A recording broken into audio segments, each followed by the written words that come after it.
अस्सलाम वालेकुम, मैं हूं नवीद अख्तर हाशमी, आपका स्पोकन इंग्लिश का इंस्ट्रक्टर। आपको घर बैठे इंग्लिश सिखा रहा हूं। मुझे उम्मीद है कि आप घर बैठे इन लेक्चर्स के ज़रिए कुछ ना कुछ ज़रूर सीख रहे होंगे। मुझे आपके कमेंट्स का इंतज़ार है। आज भी मैं एक लेक्चर लेके आया हूं। जैसे मैंने आपको प्रेजेंट परफेक्ट पढ़ाया था, आज मैं परफेक्ट कंटिन्यू लेके आया हूँ। ये टेंस भी बड़ा कंफ्यूजिंग है, इसको भी समझने की कोशिश कीजिए। मगर देखें कि मैंने इसका फार्मूला कैसा बनाया है। ये छोटे से 3 फार्मूले समझने से आपको इंशाल्लाह ताला आज ही परफेक्ट कंटिन्यू बनाने आ जाएंगे, चाहे वो प्रेजेंट में हो, चाहे वो पास्ट में हो, चाहे वो फ्यूचर में हो। आइए देखते हैं कि मैंने इसको डिजाइन कैसे किया है। परफेक्ट कंटिन्यू हमारे टेंस का नाम है। सबसे पहले हम करेंगे प्रेजेंट परफेक्ट कंटिन्यू टेंस, यानी प्रेजेंट भी होना चाहिए, वो परफेक्ट भी होना चाहिए और कंटिन्यू भी होना चाहिए। आइए देखते हैं इसका फार्मूला हमने किस तरह बनाया है। सबसे पहले होगा सब्जेक्ट। सब्जेक्ट क्या होता है? I, we, they, you, he, she, it. इसके बाद है हमारा हैज और हैव। मैंने आपको पिछले लेक्चर्स में समझाया कि आई, वी, दे, यू के साथ हैव, ही, शी, इट या किसी नेम के साथ हमेशा हैज यूज होता है। तो इनमें से आपने देखना है कि किसके साथ क्या लगता है।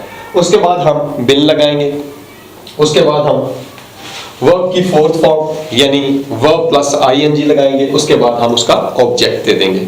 आइए जरा इनको देखते हैं, समझते हैं, सेंटेंसेस की मदद से इसको समझते हैं कि कैसे समझ आएगा। जैसे मैं कहता हूं कि I have been teaching in Punjab college. मैं पंजाब कॉलेज में पढ़ाता रहा हूं। इसमें ता रहा हूं फिक्रे की सेंटेंस क्या है? ता रहा हूं।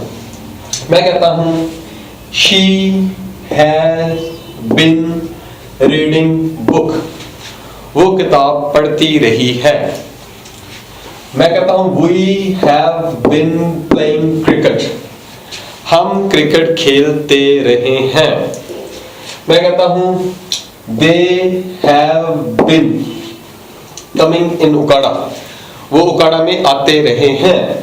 इसी तरह it has been happening here, ऐसा यहां होता रहा है। ये था हमारा प्रेजेंट। और अगर नॉट लगाएंगे तो सिंपल हैव नॉट या हैज नॉट लग जाएगा। जैसे आई हैव बिन टीचिंग और I have not been teaching. मैं कहता हूं आई हैव बिन प्लेइंग क्रिकेट, मैं क्रिकेट खेलता रहा हूं, और I have not been playing cricket, मैं क्रिकेट नहीं खेलता रहा हूं। ये तो था हमारा प्रेजेंट। सिर्फ याद क्या रखना है कि ही, शी, इट या नेम हो तो उसके साथ हैज बिन लगाना है, और अगर आई, वी, दे, यू हो तो उसके साथ हैव बिन लगाना है।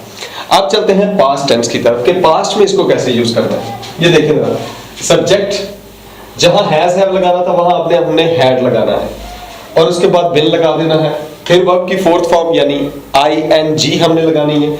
उसके बाद यहाँ पे ऑब्जेक्ट दे देना है। मैंने आपको प्रेजेंट में फिक्रा सुनाया था कि I have been teaching in Punjab college, मैं पंजाब कॉलेज में पढ़ाता रहा हूं। तो अब हो जाएगा I had been teaching in Punjab college, मैं पंजाब कॉलेज में पढ़ाता रहा था, क्योंकि माजी है तो अब ये था में हो जाएगा। मैं कहता हूं we had been playing ludo, हम लूडो खेलते रहे थे या खेलते रहे थे। अच्छा, इसके अलावा मैं कहता हूं they have been coming here, वो यहाँ आते रहे हैं। और अगर मैं हैड लगा दूंगा they had been coming here तो वो यहाँ आते रहे थे। इस तरह हम हैड लगा के इसको थे लगाएंगे। और फिर फार्मूला नेगेटिव के लिए क्या है? सिर्फ नॉट, हैड नॉट लगा देंगे। जैसे I had not been teaching, मैं नहीं पढ़ाता रहा था। I had not been playing, मैं नहीं खेलता रहा था। अच्छा, इसके बाद है हमारा फ्यूचर। फ्यूचर में भी वही फार्मूला रहेगा, सब्जेक्ट प्लस शैल, विल, शैल लगाएं या विल लगाएं, आगे हैव बिन, फिर फोर्थ फॉर्म यानी आईएनजी वाली, और ऑब्जेक्ट देना है। स्टूडेंट्स देखें जरा please, subject I, we, they, you है। आपको मैंने पीछे भी बताया था कि अगर स्ट्रिक्टली ग्रामर चेक की जा रही हो तो आई और वी के साथ सिर्फ शैल लगाना है, बाकी सबके साथ विल। अगर आप स्पोकन इंग्लिश बोल रहे हैं तो फिर शैल की जरूरत ही नहीं है, हर जगह विल लगा सकते हैं। मैं कहता हूं कि I shall have been coming in Ukada, coming in Ukada, मैं उकाड़ा में आता रहा हूंगा, क्योंकि अब फ्यूचर है तो रहा हूंगा ये फिक्रा बन जाएगा। मैं कहता हूं कि he will have been disturbing you, वो तुम्हें डिस्टर्ब करता रहा होगा। मैं कहता हूं I shall have been doing this work, मैं ये काम करता रहा हूंगा। और अगर नॉट लगाना है तो शैल हैव नॉट लगा देंगे। I shall have not been playing cricket, मैं क्रिकेट नहीं खेलता रहा हूंगा। मैं इंग्लिश नहीं पढ़ाता रहा हूंगा। I shall have not been teaching English. यहां तक हमारा ये लेक्चर है। मुझे उम्मीद है कि आपको समझ आ गई होगी।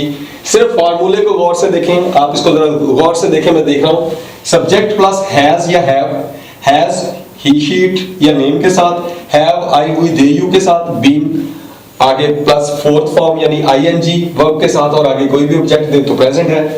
पास्ट में हम सब्जेक्ट के साथ जहां हैज लगाएं या हैड वहां हैड लगा देना है।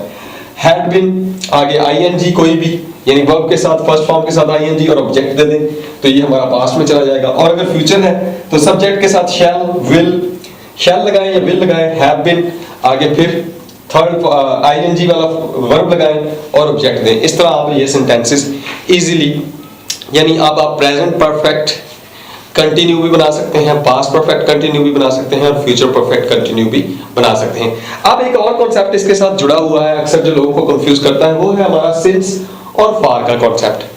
सिंस आपने वहां पर लगाना है जहां कोई मुकर्ररा चीज ना हो। जैसे मैं कहता हूं 4 दिन, 5 दिन, 6 दिन, 7 दिन, 2 महीने, 4 महीने, 1 दिन, ये एक मुकर्रर है चीज, उसमें नहीं लगाना। और जहां मुकर्ररा ना हो वहां पे सिंस लगाना। मैंने कहा कि I have been reading book for many hours, since many hours यानी कि मैं कई घंटों से किताब पढ़ रहा हूं। तो सिंस मैनी आवर्स क्योंकि कोई महदूद नहीं है। अगर मैं कहूं कि मैं 2 घंटे से पढ़ रहा हूं तो आई have been reading book for 2 hours, वहां फॉर लगा दे। इसी तरह since morning, since childhood, since many month, since many years, since Monday, since Tuesday, since my childhood, इस तरह के फिक्रों में हम सिंस लगाते हैं। और इसके अलावा कोई महदूद या मुकर्रर सन हो, जैसे मैं कहता हूं कि 1990 तो सिंस 1990 होगा। क्यों? क्योंकि ये नाम है, सन का तादाद नहीं है। इसलिए अगर कोई सन का नाम हो जैसे 2000 है या 2000 हम कहते हैं तो सिंस 2000 होगा। इसको हम इसके साथ हम फार नहीं लगा सकते क्योंकि ये तादाद नहीं है, ये एक ईयर का नेम है। मुझे उम्मीद है 1-2 फिक्रे मैं दे देता हूं आपको वैसे समझने के लिए। मैंने कहा कि I have been teaching in Kotham since many years, मैं कई साल से कॉथम में पढ़ाता रहा हूं। ठीक है। इसी तरह I had been playing cricket since many days, मैं कई दिनों से क्रिकेट खेलता रहा था। इस तरह के सेंटेंसेस जो से हैं हम इजीली बना सकते हैं। मुझे उम्मीद है कि ये एक छोटा सा लेक्चर जो सा है इसने आपको परफेक्ट, कंटिन्यू की तीनों सेंसेस प्रेजेंट, पास्ट और फ्यूचर को समझाने में आपकी मदद करेगी। मुझे इंतजार है आपके कमेंट्स का। अगर मेरी वजह से किसी एक स्टूडेंट को भी फायदा मिल रहा है तो प्लीज कमेंट जरूर कीजिए ताकि मैं आपकी अप्रिसिएशन जरूरी है ताकि मैं इस काम को जारी रख सकूं। इंशाअल्लाह ताला घर बैठे इंग्लिश सीखने का जो मेरा, इंग्लिश सिखाने का जो मेरा अज़म है ये मैं जरूर पूरा करूंगा। बहुत सारे लेक्चर्स अभी रहते हैं, इंतजार कीजिए। यहां से नवीद अख्तर हाशमी को इजाजत दीजिए। बहुत जल्द मुलाकात होगी नए लेक्चर के साथ। अल्लाह हाफ़िज़, बाय।